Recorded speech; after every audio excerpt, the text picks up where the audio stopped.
Yo, Bad News Army, what the fuck is up? Another day, another weekend. Man, time is just flying by in this new quarantine lifestyle. I hope everyone's staying safe and sane though. And if you're out there, I hope you all wearing masks. I've seen the numbers on the news, and that shit is crazy. Today we sit down with the godfather of streetwear, the one and only Bobby Tribal Clothing. It's crazy to sit down with some of the people that you idolized as a kid growing up. I don't even know if I said much the entire episode. I just sat in the room and soaked up game. Him and Tal went back and forth for an hour, talked about the coolest stories, and I think you guys will find this one super interesting. At the same time, you guys should jump over to social, follow, subscribe, share. This shit really helps, and we really appreciate it. Also, jump over to BADNWZ.com, cop some merch. We got some new things dropping shortly, so stay tuned. And remember, everyone just stay safe. Take it easy. Peace. Hey, yo, bad news. Fuck going on? That's just terrible. Bad news. I can't believe it. Bad news. Extra, read all about it. Bad news.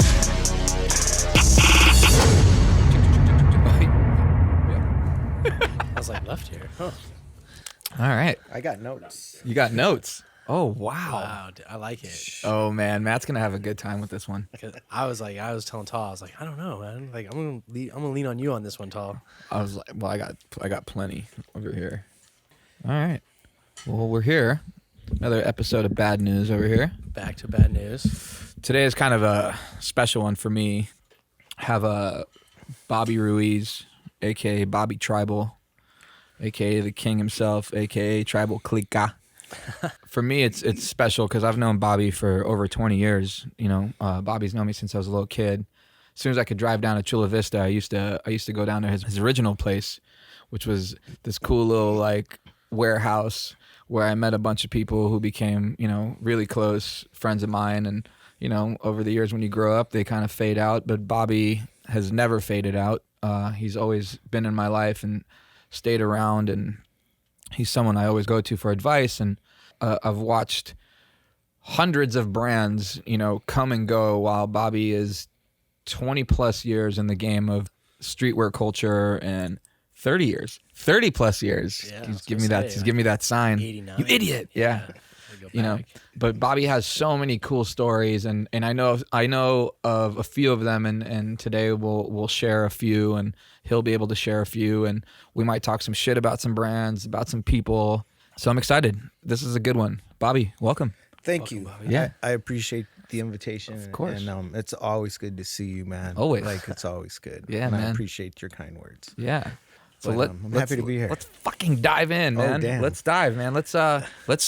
1989. That's right. The name Tribal Streetwear. Yeah. Where did it come from? How did you come up with it? Was it you and Joey? Was Carl always in the mix in the beginning, or was it just you? It was Joey and I, Okay. my brother Joey and Yep. I. It was 1989. Him and I had acquired a bunch of blank T-shirts with nothing on them, pretty much. And I had a knowledge of silk screening and some graphic design that I had from high school and college. And Joey was working on some tattoo flash, and we had always been into like skateboarding and lowriders and everything that was going on in the neighborhood. And there was really nothing that we were rocking back then other than like Santa Cruz and Dogtown and Powell Peralta, the skate brands that we were into, and Stussy, right. that really kind of catered to us, but something a little more specific, maybe a little more dialed into what we were into. So we decided to start printing some of the tattoo flash and some letters that I was doing on T-shirts, and we were selling them just like everybody else, start out of the trunk to the neighbors, to our cousins, to our friends, and it just kind of, it kept moving from there, and we landed a couple accounts by the beach. And at Hamels was in Mission Beach, I think, was one of our first accounts. That was 89. Right. And then I was 8. Yeah, it was cool, because people, and originally the name Tribal, my brother actually thought of the name, and we were just kind of throwing names around, and that was one that Just stuck. he spat out. And what we were doing was we were doing a lot of kind of motif stuff like Aztec, Mayan, lowrider, graffiti type stuff, and it worked. So later on, man, I'm moving. Am I moving? No, fast? go, All right. bro. So go, then, please. Jump all over the place. So I was at San Diego State at the time. Okay. And my senior year, I was curating an art show at a place in Balboa Park. And it was around that time that I started meeting a lot of the local graffiti heads, people like Zodak and Dyes and, Brisk and Zard and this dude Bust, all these people out there. And for me, during that time, it was still really fresh to me. I'd seen the graffiti prior, like earlier in the 80s, but I started, really making friends with these guys. Those guys are like legends in San Diego. So I became close to them while curating that show during my senior year at San Diego State. That show went really well, and we did some shirts for that. And the thing about Tribal that I could say from the early days, the early 90s till now, we still represent and are active within the same cultures since then, like up to now, like lowriders and graffiti and tattoos and skateboarding and the 4 elements of hip hop, and we're still contributing and actively involved with these cultures. And it's not something that we do as a marketing scheme, or we have this great idea that we're going to go after hip hop heads or skateboarders or graffiti writers. It just all kind of falls into place, and it's just the shit that goes down in our building on a daily. Yeah. It's very cool to be in your building. Even if the last one, you walk in, you just want to get creative, especially sitting in your office, because you're just like, fuck, there's so much art in here. It's like, I just want to sit down with a sketchbook and just chill there all day, Yeah, it's kind of that vibe. We have, Slappy's Garage, which is owned by Jason Carney, which is a cool skate shop in the building. And then we've got 2 tattoo shops that are there, and then Dyes is in there. And then we have a little recording studio in there that they're DJ Artistics knocking out some like hip hop stuff, and they're producing some things there. And we're always messing with the cars there. My cars are there, and of course a shit ton of art. But anyways, so about 91, I met Carl Ariano, because it kind of slowed down in 1990. I was releasing little things like stickers and shirts here and there, and I was going to school. I really didn't have a lot of time and money to put into the brand. So I met Carl in 91 while curating a graffiti art show at the San Diego Food Bank. Him and I just told Carl straight up, like, dude, I got a name, I got artists, I got graphics, I can do graphics. You got a little silkscreen company. Let's just go 50-50. Yeah. Let's make this happen. And so during that food bank show, we did these shirts that pretty much had a Krylon logo that said Tribal. There was a lot of guys from LA came down, a lot of graffiti writers, and the guys from Can Control, Power and Skate, rest in peace, came down. Big magazine in the 90s. Yeah, Big that was graffiti magazine. That was the graffiti. Kind of the Bible for West Coast culture. Yeah. For graffiti and stuff like that. So we got a lot of press rocking those shirts from Can Control. And I remember Power hitting me up and just talking about like, hey, there's a lot of people, hitting us up about those shirts and wondering, where they could get them. So back then it was all just mail, send us a letter and an order and a check, and we'll send you some shirts. So we started selling shirts out of that magazine and getting, just press for the brand. And then we started landing some accounts on Melrose, places like Temple of Boom. There was Beat Nonstop, and then Hex's Hip Hop Shop, and then later on Workman's Outlet. So there was a bunch of other stores. So that was like, I guess it really started taking flight in 91, and by 92 we did our first ASR, and that's I can't wait. This is the good one. I was inspired by a lot of other people around me, dudes that I still am great friends with today. People like David Lively, who's now a part owner of Fall Brewing Company. He's just also one of the founders of 432F clothing show. He had a brand back then called Fat. Just FAT. Oh, FAT. Yeah. But okay. Russell Simmons shut him down because it Fat was Farm. Yeah. And then there was another brand out of San Diego called Stupid, and these were brands Stupid 00. Got it. Stupid, and And then of course there was Fresh Jive and brands like that. But to me, I looked at those brands as cool, but not There really, was something missing. Yeah, not really catering to the streets that I was Yeah. from, or that a lot of us were from. They were cool brands. I looked at them as like rave brands, Right, You know, because I was It's during weird the because whole. Rick that was Lotz so is true. Rick Lotz is so like everywhere, right? Like he's respected by gangsters to Yeah. bravers. To, I have a lot of respect for that dude. Yeah. I still do to this day. Same. You know. So the guys from San Diego, I was like, "Fuck, man, these guys could do it. We could do it. We're gonna kill it." And we heard that. Wow, if you go to ASR, you could probably write $15,000 worth of orders. And we were gonna be fucking rich, dude. So Carl and I were like, "Man, what would we do with $15,000?" So we did ASR, and we somehow were able to get in. They didn't know what the fuck to do with us. It was still really fresh and new, exciting, and innovative. There was no streetwear. Right. There was surf and skate. That's it. And then here comes these ethnic kids and Right. just, white kids, black kids, Mexican kids, and Filipino kids, and we had lowrider bikes and a DJ and break dancers, and they didn't know what the fuck was going on. They were trying to shut us down and tell us turn it down, and why is the Booyah Tribe? Right. Who are these big scary Gangsters. Simone guys? bigger at guys your in the booth? security at the show. You know what I mean? We were like an outcast. We were kind of grimy, but we kicked ass at the show. What year was that? That was buddy? 1992. 92. That's actually when I met Risky, Okay. because Kelly was there with some of his homies, and Louis was there too. Of course, Louis from Apple, Gat. yeah. Yeah. And we were the sore thumbs of the show, Yeah. and ASR wasn't happy with us for Right. whatever reason. For those that don't know, before Agenda, there used to be a show called ASR, which stood for Action Sports and Retail. It was like the biggest thing in the world. It was the mecca, really cool, but they lost their way. 92 was still like, when you walked in, there was so many people there. You would go to meet your new girlfriend, like you would go to it would be the craziest thing in the world. It was definitely the place to be, with all the skate brands and the surf brands, and if you could get in, then you were cool. For us, it was enlightening. It was eye opening. It was a crazy learning experience, and I think we ended up writing like 60K, a little over 60,000. So like in 92, you already had breakdancers at the show. Like, Yeah. how did breakdancing even come to you? Like, how did you even were like, yeah, fuck yeah, Tribal's about breakdancing? Well, it was about, we did have like the whole lowrider.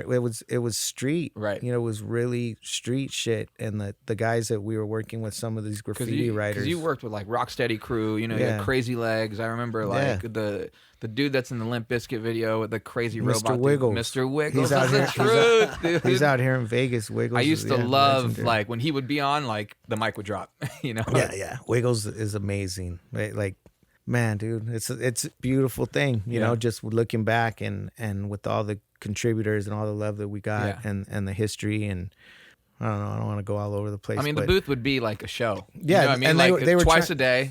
Bobby would literally like you would go there, and Bobby did it really smart. The way I think is like, if you had a packed booth, people would be like, "What the fuck is going on over there?" And Bobby did very well at like bringing the whole crew. You know what I mean? So you're like, you don't know if it's people writing orders or it's, like you had no idea. It just but looked like it was popping. Bobby had like 300 people in his booth, and you're like, I'm trying to go write an order. I don't care what his shirts look like, but I'm writing, because he had people breakdancing. He had people looking like gangsters.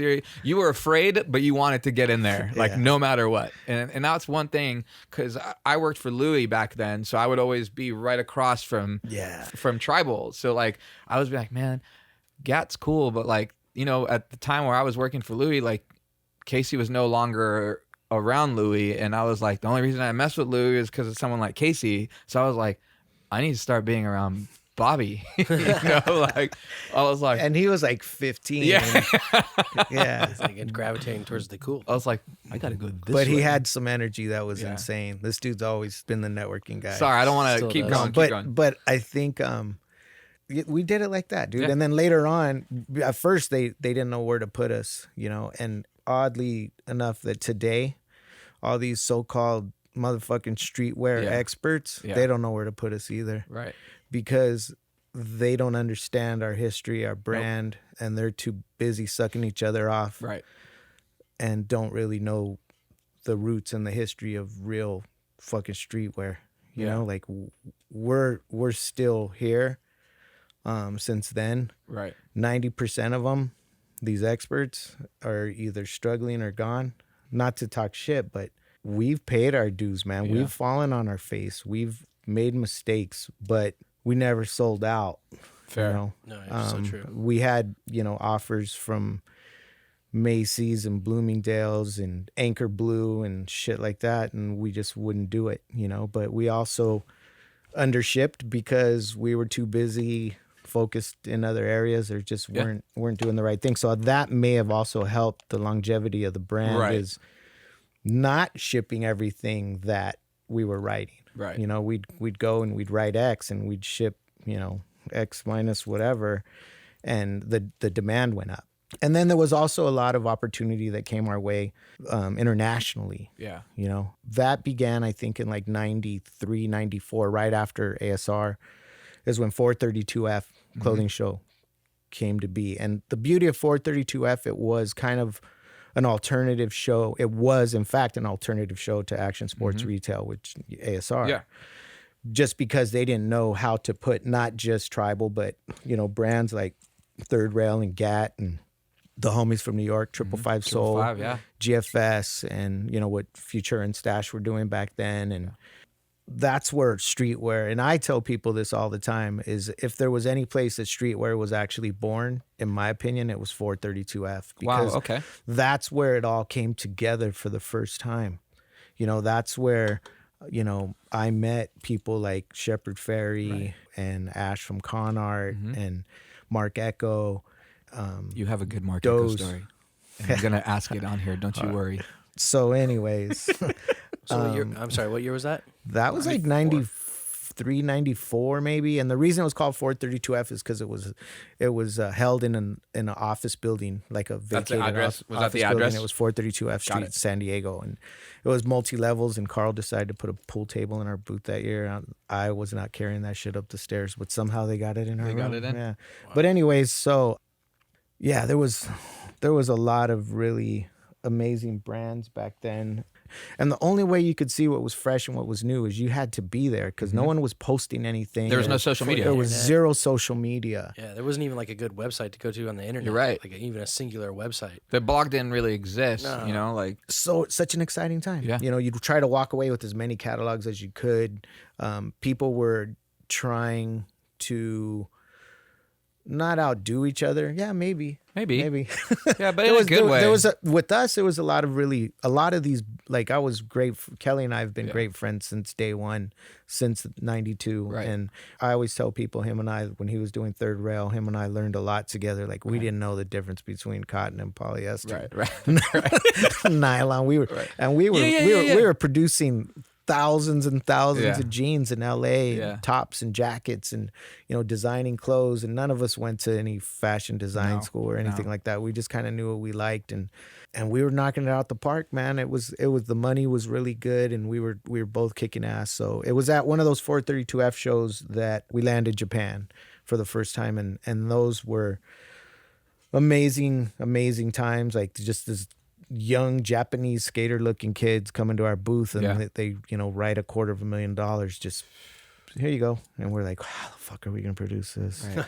And Looks good on paper. Yeah, and we did, but we ended up becoming great friends with these people, and to this day it's still my Japanese distributors, those same guys that I met back then, and they've been through the roller coaster ride with us and great times with them. But from that introduction to the Japanese, we started doing these tours to Japan, and we were introducing a lot of really cool shit and culture to Japan. Like, the first Japan tour, we took pro skaters like Kian Lu. I remember that. Yep. The Donger. Yeah. Shout out to Kian. John Reeves. And then we took Zodak and Joker, the graffiti writer Joker, Zard. And then we took the Beatnuts from New York, Born Jamaicans, and then, of course, Carl and I. And then those tours we would do them at least once or twice a year, where eventually we'd go out there with, like, Cypress and POD and Psycho Realm and Funk Dubious and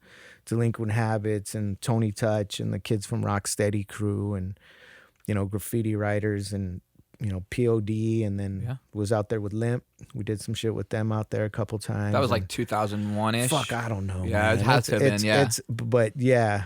Or maybe damn, 99. Even we're out there with Big Proof, and we've had some really amazing adventures and times, and we kind of were, I would definitely say we were one of the brands that really shared culture into Japan, like one of the pioneers of that. The rock star Latino. Yeah, the type of Chicano, the way. hip hop, Yep. DJs, graffiti, Yep, like gangster. everything that we Yeah. represent, we brought it, and we brought it genuinely. Mm-hmm.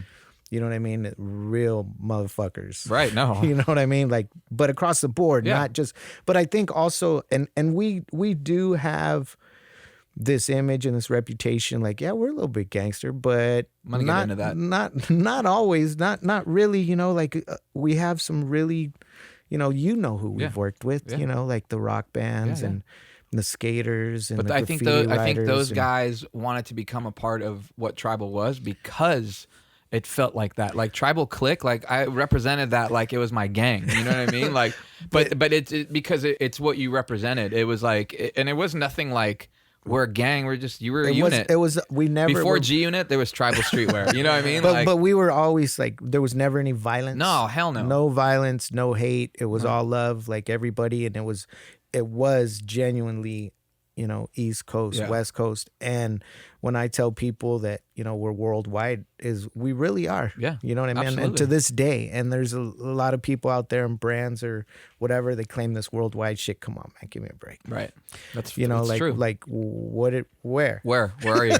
Where are you? Let me know. Like and I feel really blessed, and I thank God that we're still have really good relationships and business and friendship and people that are contributing from all over the world, man. Like Yeah. it's genuinely worldwide. When you were coming up, I mean, and I go all over the place too. I heard rumors of a massive brand called Echo at some point. Yeah. A man by the name of Mark Echo came up to your booth and asked you. And you know what? I got love for Mark Yeah, now. yeah, You know what I absolutely. mean? Like he's a good dude, and I know he's doing a lot of philanthropy For now. sure, for sure.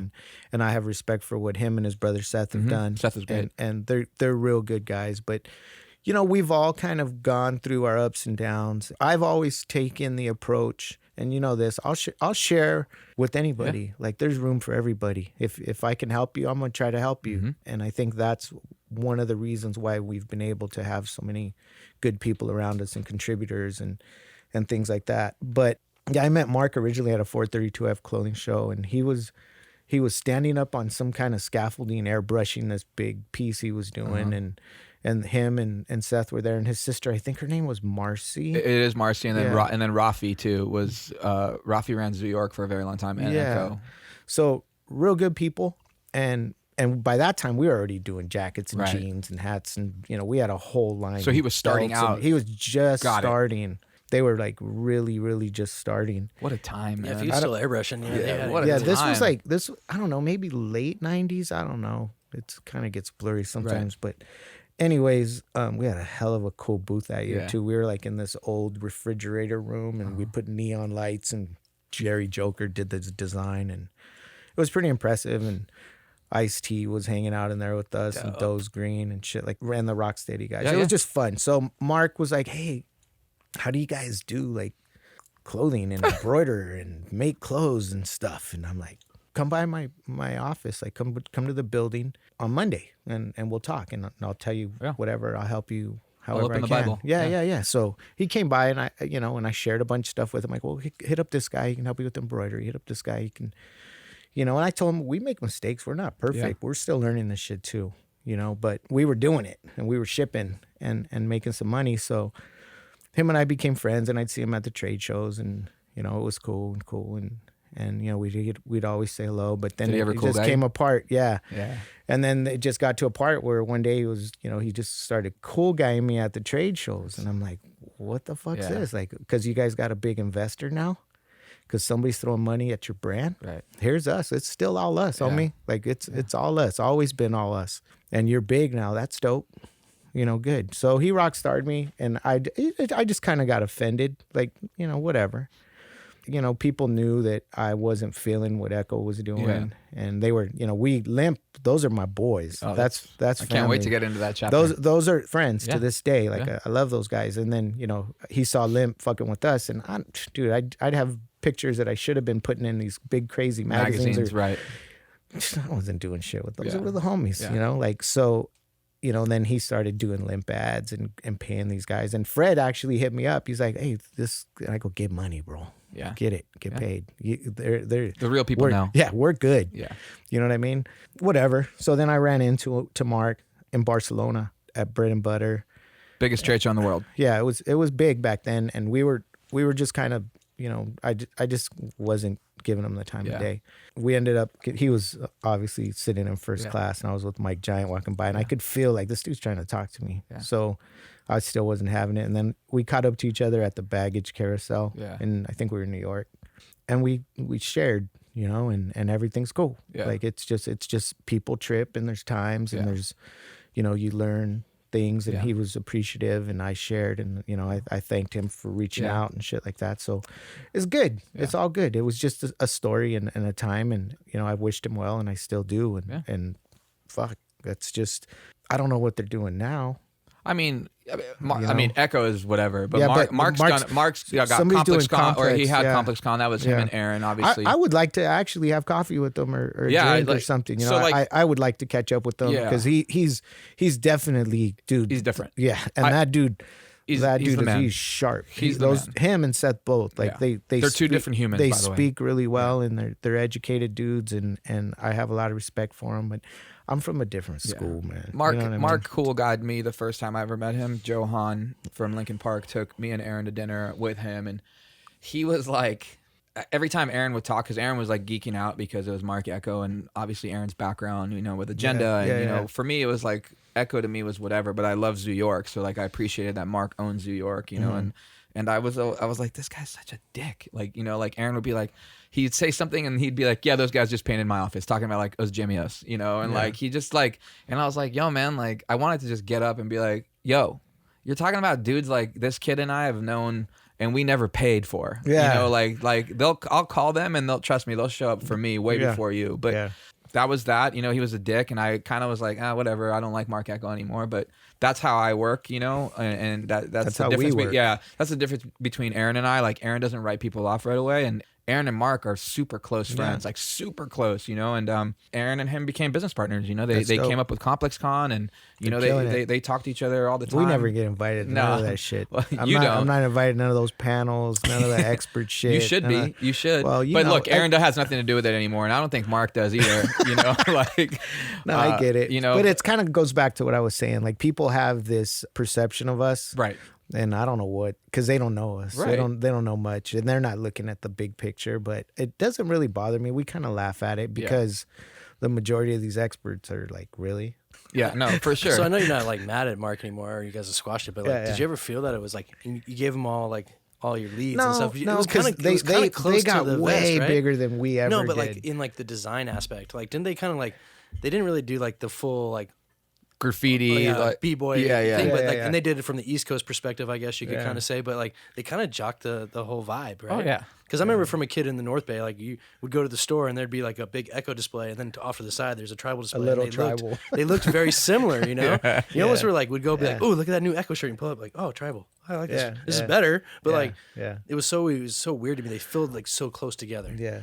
That if I was the guy that made tribal, and then some guy came and made something that looks very similar to mine, I'd be like, yeah. You know what? A little bit, but at the end of the day, we were having a blast, man. Yeah. Like we were having so much fun just working with all these people and you know, It seems like you guys are I doing it the almost right called way. you Shorty, but Bobby's been calling me that for 20 years. so tall knows like there was just so much energy, man. Absolutely. And you know, with the music and the graphics and the traveling and the tours and just the contributors, and it was like even today, man, I just really enjoy going into work every day. Yeah. But I knew that they would do things that we wouldn't do, and they would sell to places we Yeah. wouldn't sell. Yeah, yeah. And again, I think we made mistakes that they probably didn't make, but I also think that, like I said earlier, that may have contributed to our longevity.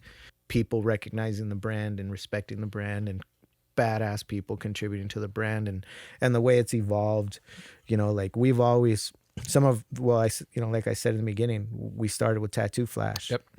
And now, you know, having the ability to work with some of the greatest, like, you know, Franco, our good friend Franco Vescovi, and Carlos Torres and Steve Soto and Mr. Cartoon and Honky Kong and Mike Giant, all these amazing tattooers that are still, you know, they're still down and doing it and contributing to the brand, and those friendships, and it's kind of corny or cliche or whatever, but we're way more than a clothing brand, man. Like, I think I mean, you're icons. I mean, let's get into some of that. I mean, the Tribal T-Star created by Shepard, right? No.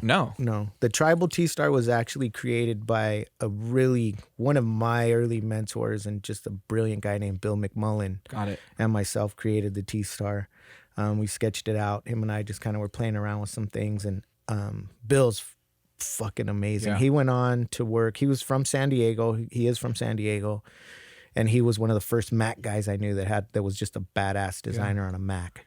And he did our first hang tags, and him and I developed a T-Star, and he was also one of the main guys from 432F. He went on to work at Def Jam. Got it. And then he did a bunch of stuff for the Beastie Boys. So he did a lot of stuff for the Beastie Boys, and proud of that guy. Like, just he's amazing. But T-Star just became such a thing, you know. Like I remember Shepard did the giant thing in there, right? That kind of broke. There wasn't even the internet, so it didn't break the internet. It broke our industry. Like, oh shit, Bobby, because the T-Star was kind of like a rebirth for Tribal, even though Tribal didn't go anywhere, right. you know. But you had who did the first Tribal gear tag? That was Dies. So amazing. Till this day, like, you could bring that shit out right now and people would be like, that's fucking a dope tag. Dies has great hand styles, right? And I grew up on hand styles because Casey raised me, and you know, like, he's the king, you know. But the Tribal T-Star, and I'm bouncing around, but like, that was like a rebirth, because also POD was fucking, you know, that's when Alive came out, or Satellite, that record, you know. And I remember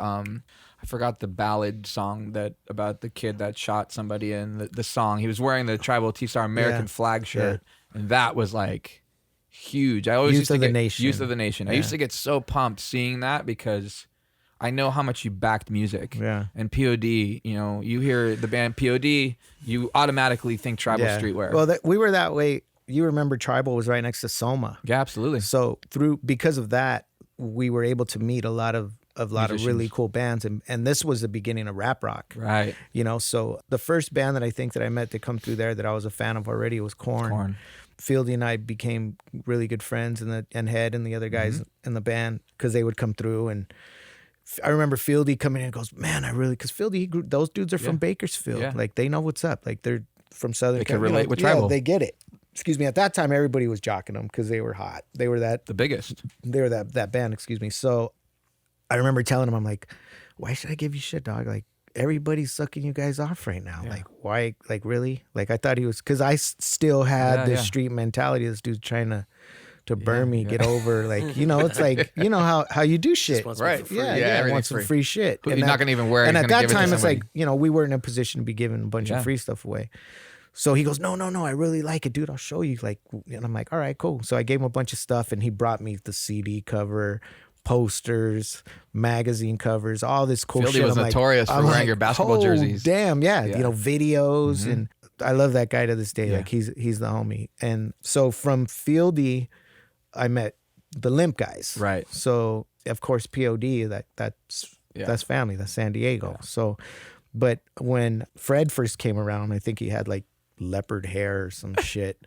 And it was kind of the same thing. And Fred was really excited about the brand, because Fred loves hip hop and he loves B-boys and he loves rock and roll. Fred is Tribal streetwear. Yeah, that's kind of all worked, you know, like you were saying, the T-Star, it was kind of, I've never heard anybody say that, but you're right. It kind of put energy behind us. It was something solid. It was iconic, and now it has the ability to stand on its own. Absolutely. So back then, you know, you were watching MTV, because there wasn't any social media or any of that stuff going on, and it was all over it, you know, if it was.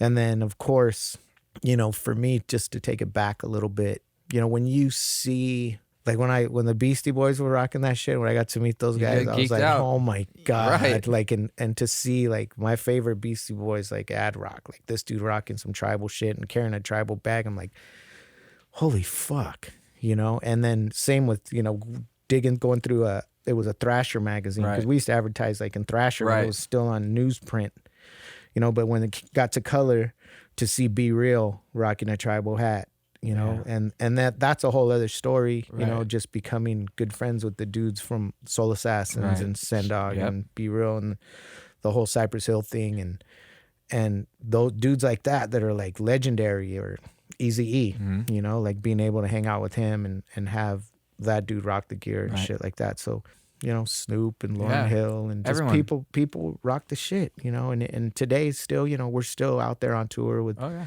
you know, different bands, and Sublime with Rome. I've been, you know, good friends with those guys. But the whole music industry, the way they embraced it, you know, graphically, you know, street art and graffiti culture.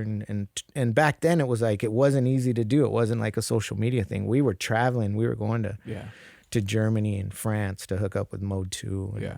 But you and were doing Dime it and like it Cantu wasn't and- even like the cool thing. You were just doing it because it was a part of your brand. Like Yeah. Tribal's done shirts with every single street artist you could think of. Literally everyone that doesn't, people that work from the Louis Vuittons of the world now have done a Tribal shirt, you know. Yeah, man, I mean, it's true, man. it- And then people, you know, and I'm really proud of that. Yeah, And again, fuck yeah. feeling blessed that, like, to see fucking masters like OG Abel and Mr. Cartoon. I was just gonna say like Monk One and stuff like that I Yeah, found out yeah, through the tribal yeah, brand. yeah, People like, yeah, like Monk, OG Abel, yeah.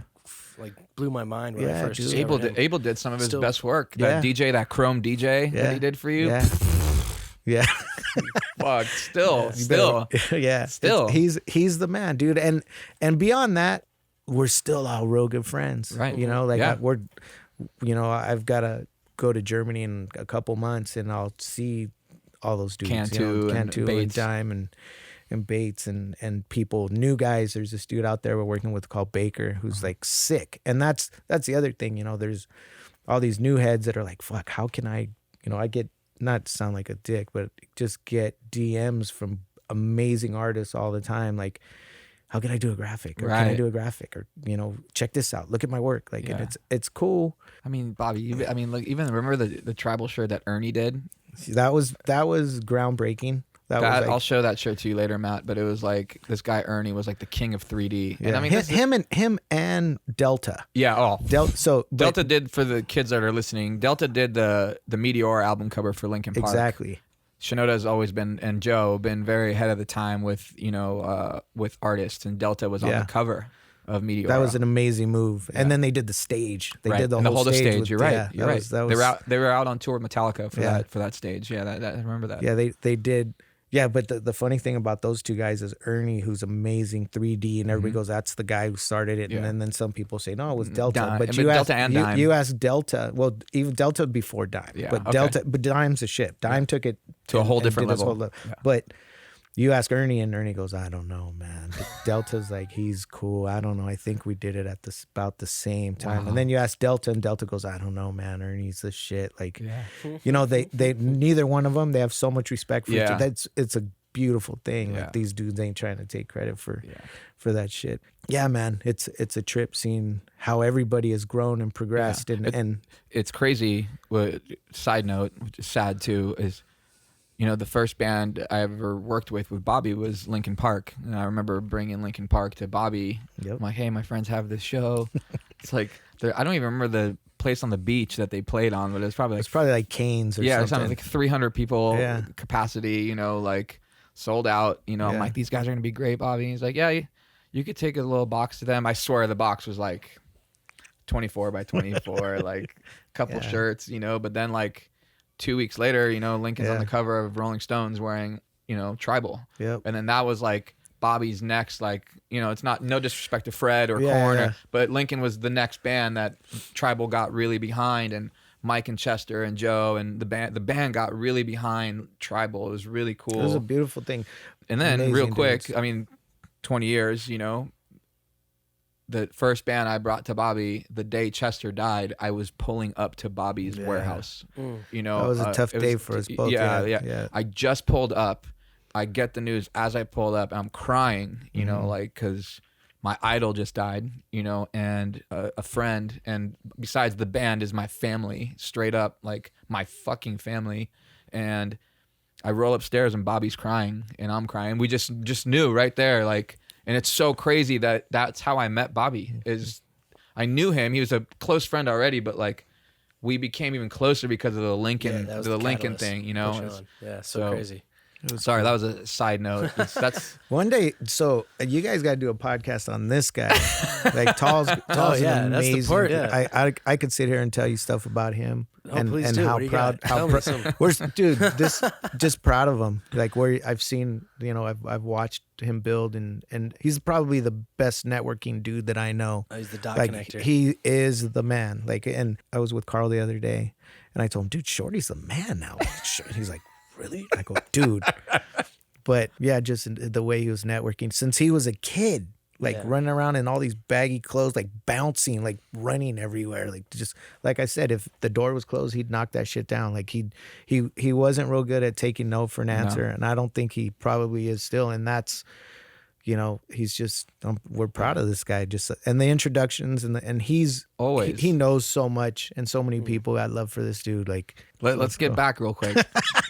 Let's not talk about No, you. yeah, fuck me. I'm cool.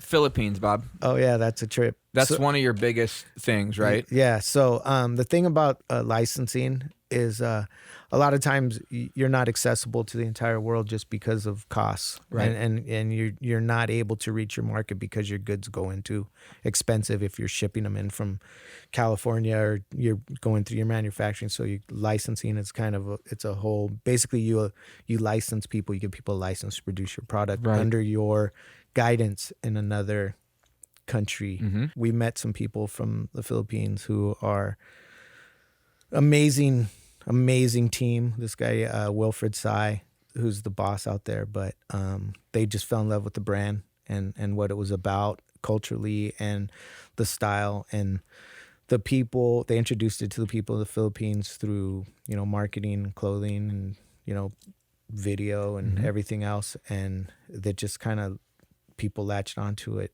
They're just, it's a lot more than yeah. latched So onto it, I'll get to that. Yeah, yeah. okay. We have. I think we're in the mid 50s now. With Stores. This is stores in the Philippines. Actual stores. They're just tribal stores, and they're not like bullshit stores. No, they're amazing. Like, yeah, there's like a, you know, the Guest store, the Billabong store, tribal store, the tribal store, and they're beautiful stores, and I'm really proud of them. But you know, I give credit where credit's due. It's an amazing team out there. They do a great job with events, and we do the largest tattoo convention in Asia. Wow. is a tribal event called Dututan, and it happens once a year in Manila. I think we did like 15,000 people last year in 2 days, maybe more. I'm not sure. Wow. But they've taken bands out there, like Sendog's gone out there with me, and POD's been out there. And where's the tribal movie, so Bobby? On top of the stores, you have like other shops too, right? Like the barber shop and the tattoo parlor and other tribal branded things. Yeah. So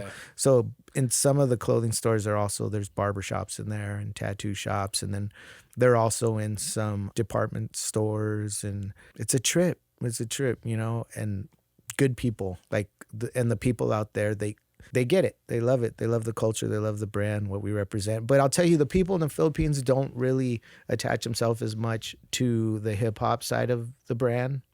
They're kind of more like into the rock and roll part and the tattoo part and things like that, graphics and the tough guy part, right? You know, so we've grown real quickly out there, and they know what they're doing, and we've got a great relationship with them. We work closely together with, you know, giving them what they need for their market. We've been out there for I think like maybe 13, 14 years now. Wow. Yeah, it's a beautiful thing, and you know, Japan's still fun, and it's not what it used to be because Japan produces their own cool shit now. Right. A lot of brands coming out of Japan that are really cool. Working on a new solid licensing deal for all of the EU. Been doing it ourselves from here, so it'd be good to get a new. But good people out there, and then there's Taiwan and South America and Mexico and Australia, and we represent. Yeah. You know, we've always You're have. a rock star brand. Yeah. I mean, you're a rock star brand, and then and I think you paving the way for someone like you, and Travis is the king of cool. You know, Travis Barker is obviously a close friend of mine and yours. You know, but good like. Dude. Famous became like tribal, like a new generation. Yeah, and then you guys work together on some stuff. Yeah, no, Travis is a really good dude. I love Travis. He's always showed me a lot of love, and we've done some really cool things together. Some events. We did our 20-year, their 10-year anniversary event, and he's invited me into Muse Inc. So I've been working for the last. I think I've done it 3 or 4 times where him and I curate a car show at Muse Inc., which is fun. It's a good event. But I think Famous they've had their own feel for sure, which is absolutely. cool. It's Travis is kind of more punk rock and rock and roll and a little bit of hip hop, and because he's from. But that's the thing, man. Like, but hip hop loves Travis. You know what I mean? It's like he loves hip hop. Yeah, of course, absolutely. Hip hop loves Trav though, man. Like I think when hip hop thinks rock star, they automatically is Travis Barker. Yeah. Well, like, he is, dude. Yeah, that dude, he carries himself. He is the rock star. Like, absolutely. Shout out to Travis. Yeah, Trav did a lot for me while I was on this project. Yeah. He took a chance on the project I was working on. Because you wouldn't say no. I didn't have to. You wouldn't take a no. Yeah, he was. I owe Travis a lot. Yeah. He's a great dude. Yeah, that's and hopefully we do. I know Muse Inc.'s moving to LA, so hopefully I get to work on that this year. But then you also introduced me to somebody who became real influential and mentors me a little bit is Paul Gomez. Yeah, Paul's the best. Yeah, Paul. I learned a lot from Paul. Paul's one of the founders of Hurley. For those that don't know. Yeah, so I through Paul, I was able to meet the Hurleys and able to do Legacy. Paul used to talk shit to me because I would give people free shit and the brands wouldn't pay me like a Reebok, right? But I was using Reebok to get my career going, right? Yeah. Not being like the used like bus. And Paul was one of their managers at the time, and he'd be like, who the fuck is this kid? And why the fuck are you giving away free shit? Are you getting paid? Like how old are you? 6? And I was like, but he'll always tell that story, he was telling people that at my wedding. Yeah. He was telling people that at my wedding, just like, I have no. He always had the free stuff. Yeah. Yeah. And, I never worked for Hurley, but Paul's fuck, man. Yeah. Paul is the biggest reason, and I know Aaron would back me, is why Agenda became so big. Yeah. He took a chance with Hurley, with Roger White and Bob and everyone, and fuck, man, Paul's solid. So that was just I met him at dinner here with you. Yeah. And he's just an amazing guy. So through him I met Dakota, of course, his son. Yeah. And through that introduction is where Legacy started, doing Legacy. Tell us about Legacy. Legacy, well, basically I was invited to the Hurley compound in Costa Mesa. I think it was Dakota to meet Ryan and do a possible collab, just a piece or two or whatever.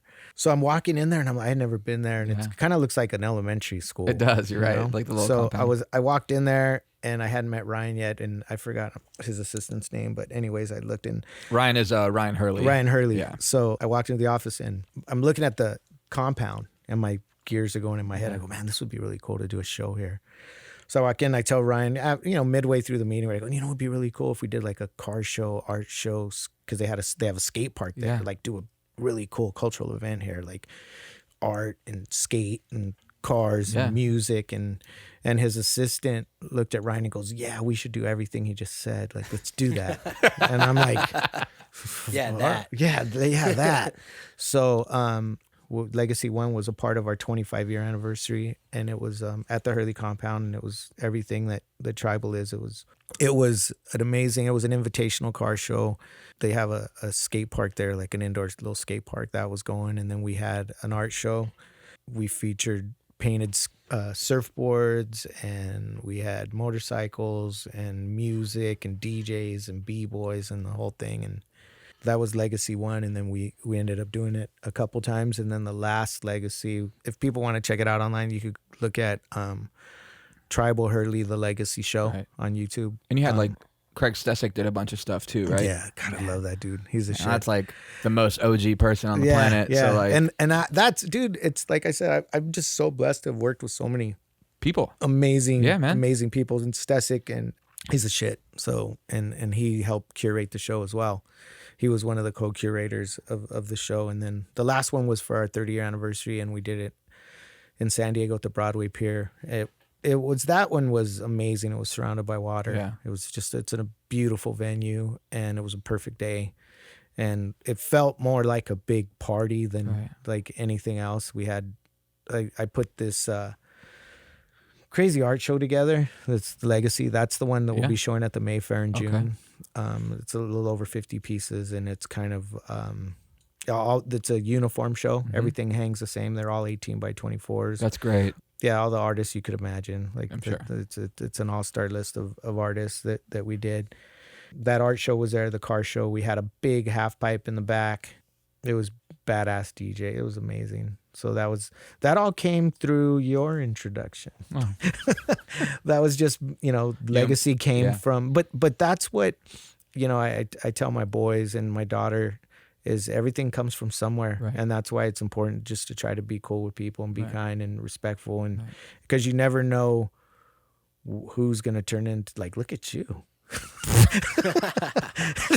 Still got a long way to go. No, but you know what I mean? Like, you never know where shit's gonna come from, or who's gonna be what, and how you're gonna be able to work with somebody, or you may end up working with somebody, or whatever. But just I guess if I look at it that way, that Legacy came from that introduction of you introducing me to Paul. Yeah, and which Legacy has done a lot, and that's kind of I'm kind of ventured into a lot more curating these days. So I curate more art shows. Fun. Yeah.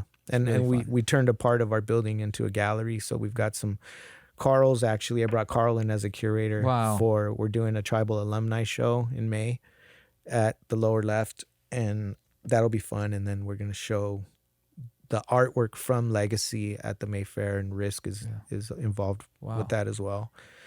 And then there's a lot of shit. Remember when Banksy did his first show in LA?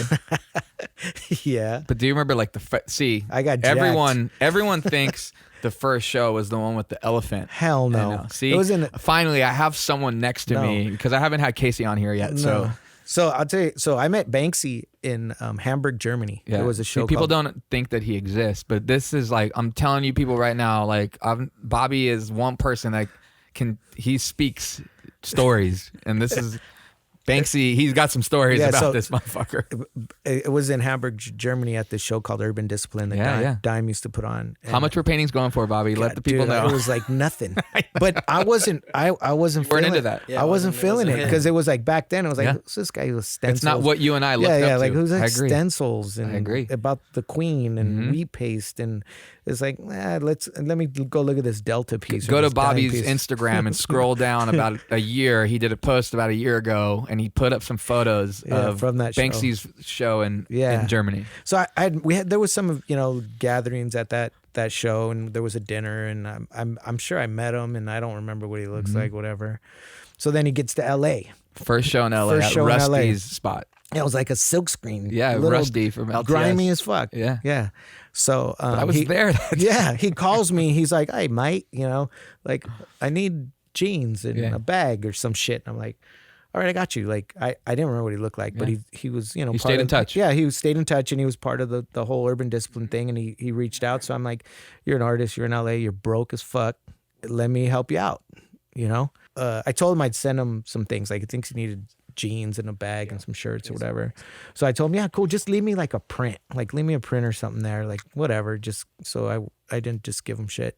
About a week or two later, I went to where the studio. And I stopped by, I don't know, I don't know if I met you there. You came to meet me. You're like, yo, like, and it was grimy as fuck. Yeah. It was like it was over by where the artist district, which is untouchable now, right.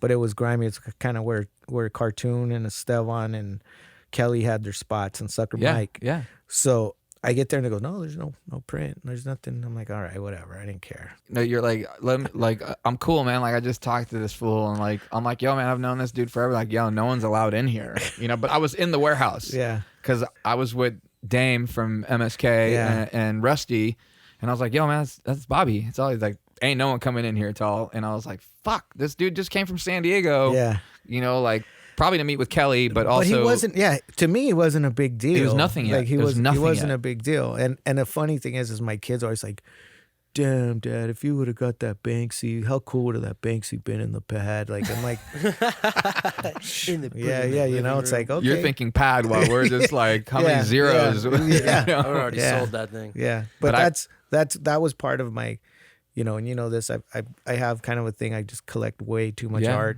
Yeah, so, Bobby's got a lot of art, man, a lot. But that was Banksy's first show in LA, and I remember the opening night, just thousands, the entire graffiti community came out, and I was like, okay, this guy's gonna be somebody, you know. And I was hanging out with this dude, like for real, like hanging out with this dude for like 4 days, you know, and like. I used to have footage of this guy painting outside of Rusty's place. I have no idea where it is, but now you know, it's like, it's one of those things. It's Banksy, so like no one believes it. But like, of course, growing up, if I had that camera, you know, so it's pretty fucked up. And those are memories that I love that Bobby's here because he knows I'm not lying because it happened. You know, it's. But that goes back to what I was telling you earlier. It's like just you never know where people are going to come from. I agree with you. You never know who's going to be who or who's what. It all evolves, and you know, there's some. Fuck, dude, just amazing. I know Cartoon and Esteban are about to release some amazing shit. I talked to Esteban yesterday. He's gonna come over here and cool. Yeah, he's like, anytime. I was like, what?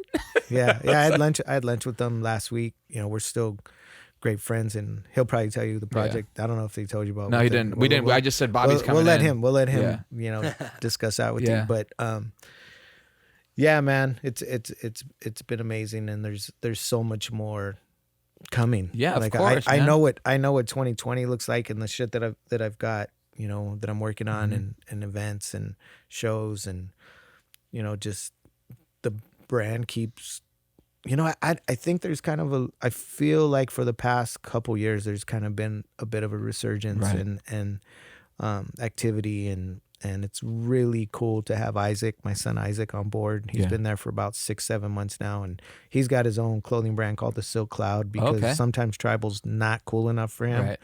So and plus I think just like any son, he wants to do his own thing and kind of, you know, but it's definitely got more of it's a unique look. It's more contemporary, and it's cool to see my daughter and him and my son, like they're getting behind his little brand too. That's so cool. So, and he's doing pretty good with it, and it's moving. It's great, dude. That's so cool, man. Your nephew's becoming a big chef out in San Diego.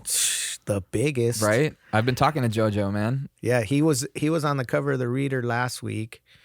Yeah, that's the big San Diego magazine, and then on like Wednesday there was a half-page picture of him in the Tribune. So cool. He's been in all the magazines, all the TV shows.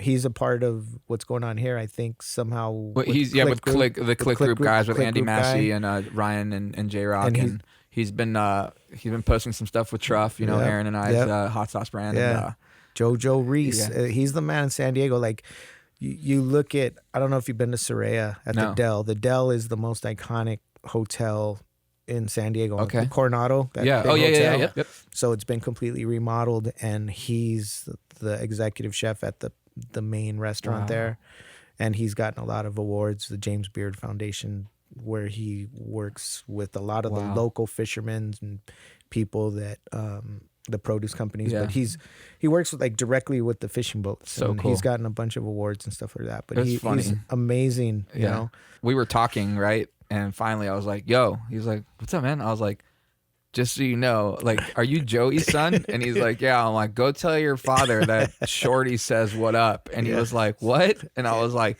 your dad's known me for like 25 years. And he was like, fuck. I'm like, your Uncle Bobby is like one of my mentors. And he was like, bro, it was so cool, you know? Yeah, JoJo's the shit. We're proud of that kid. He's fucking killing it. Amazing chef. And he's in San Diego. It's like he's making more noise than any other chef in San Diego right now. Keep it in the family, man. You know? Yeah, and then, you know, my son Bobo doing his thing and doing some. What's his band called? Yeah, what's the band's name? Right now it's the solo, but it's Bobo. He had his band was called Rude, and they did they opened for POD at the House of Blues. They headlined. Oh yeah, I remember you sent me a video. Yep. Yeah, they headlined. They played the House of Blues, Anaheim. They played like the most iconic venue in San Diego, which is the Casbah, a bar, when he was like 16, 17. Cool. So they just killed it Friday night. They played with Fashion Jackson at Queen Bee's, and he's got a good following, and he writes all the music and sings, and you know, he's I don't know. He's a trip, dude. I don't know. I think it's because, all three of my kids have grown up in the industry. My daughter loves clothing and fashion and stuff like that, and music. Yeah. Like when you introduced her to the Linkin Park guys, she couldn't talk. Right. But being surrounded by it, like with and you keep yourself surrounded by great people, and you grow, and I guess my last question is, a few months back, Bobby Hundreds posted a thing about Virgil. He got interviewed, and Bobby was just putting what Bobby does, the news out there. And Virgil Abloh was saying that streetwear is they asked him if streetwear was gonna die, and Bobby kind of rebroke the internet with that, because then after Bobby posted it, the entire world posted it, and then just reading the comments were amazing. I don't know if you saw that. Yeah, I commented on that. You did. Yeah. How do you feel? Because I want to know how you feel about that, but it kind of takes me back to your whole Mark Echo moment. Of like a Virgil.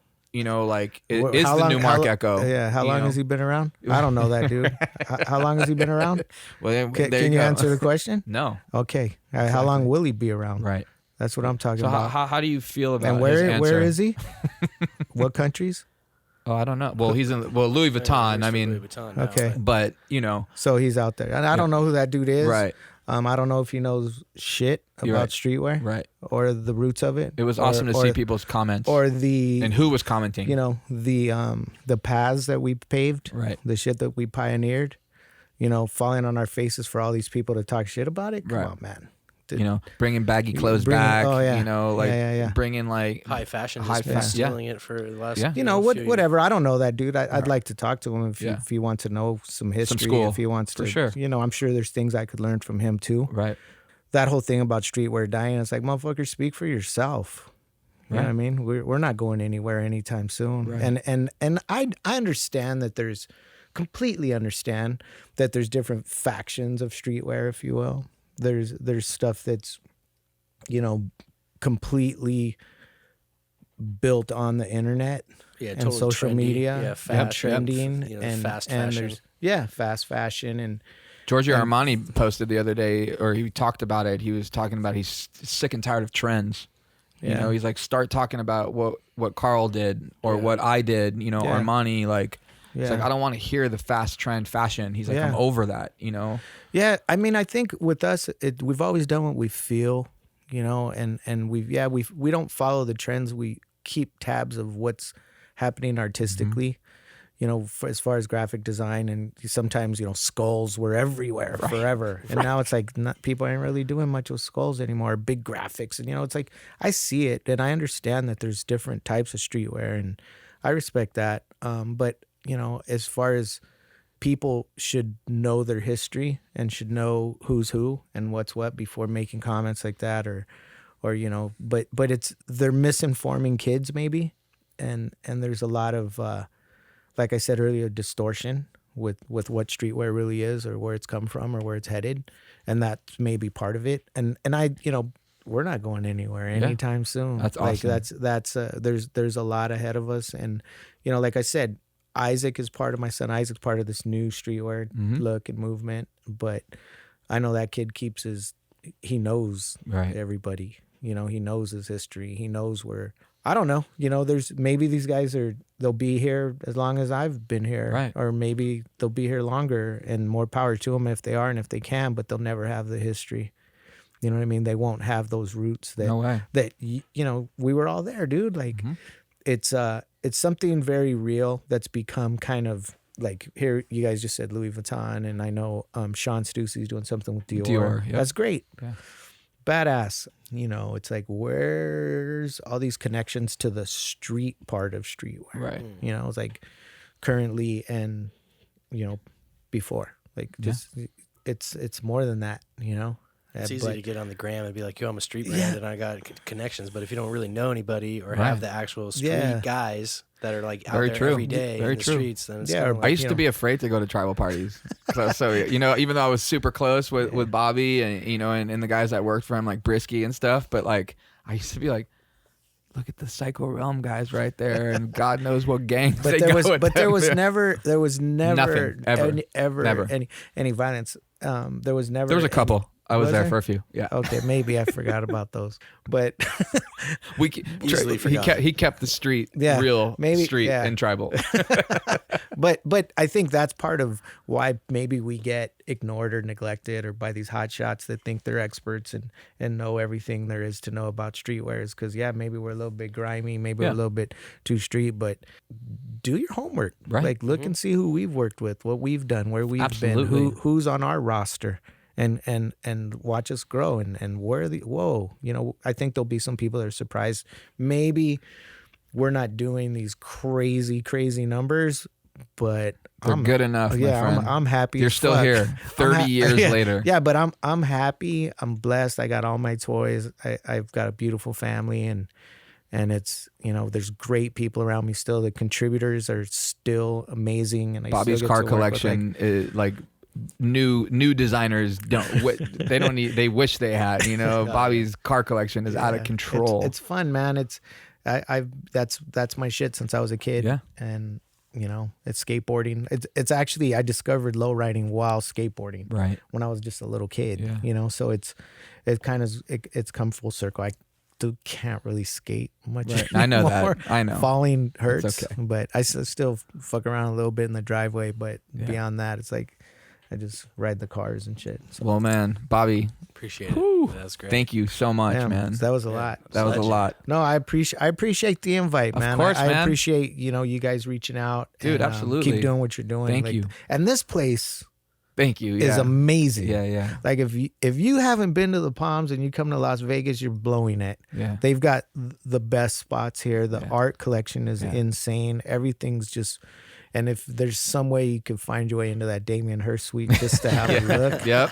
it's amazing. It's there's monumental. Basquiat's here. Yeah. There we have Warhols, Damien Hirst, Banksy's, Takashi's, Kaz. Like this is if you're into art at all and you come to Vegas, like this is the spot.